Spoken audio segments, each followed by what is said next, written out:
Hello, I'm Nevin McNally. I am a college here at Culver Stockton College, and my major is Studio Fine Arts. My biggest inspirations as artists, I'd have to say Ernest Ludwig Kirchner, Salvador Dali, people who are not afraid to use color.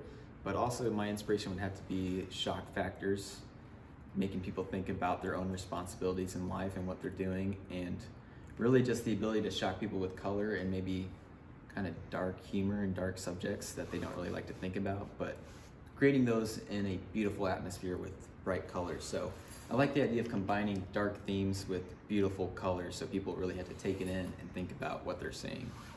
My process all begins with sketches, but I don't like to think about it because I believe if I think about it too hard, then I'll never come up with anything. And that's for a lot of artists. It really has to be subconscious. I really just have to get out a piece of paper and just draw whatever comes to mind. And this actually came from just a picture of my backyard, but I incorporated some other images like the St. Mary statue, flowers of this sort of represent Adam and Eve, and a Bible theme and more religious themes.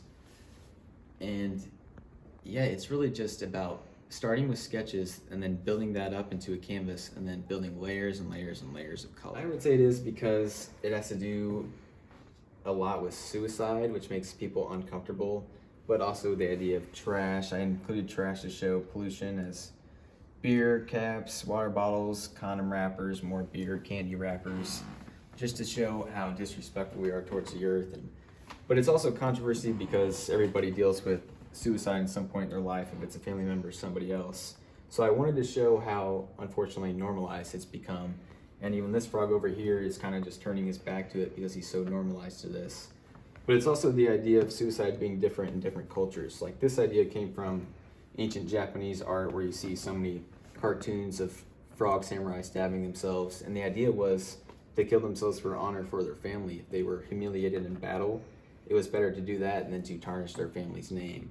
So I just think it's interesting how we view those different aspects of culture and how they're so different, devastating here and lighthearted in a different time and different place. And I would consider it my favorite piece.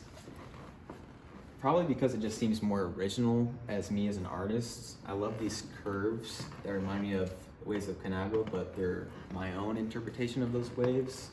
And I really love the color choice. And for me, it shows that we're running out of land and space, and all of it could be pertained to our own destruction of the universe and our own creation, like the atomic bomb. So it's really just expressing what we've done to our own world and what's left of it because of our own responsibility or lack of responsibility. And I just love the color choice. It's really something beautiful that I would love to just hang on the wall. My advice for future artists is really just to explore other mediums and other subjects. Don't be afraid to get, political if you think it'll stir something up. Just don't be afraid to really, challenge yourself. It's great to challenge yourself because that's the only way to learn. Like these, I would have never gotten into oil unless a college professor told me to try it, and I tried it and I fell in love with it. Before that, I was strictly acrylic. So to anybody, I would just say, don't be afraid, challenge yourself, and don't set any limitations for yourself, and you'll be surprised where you can go.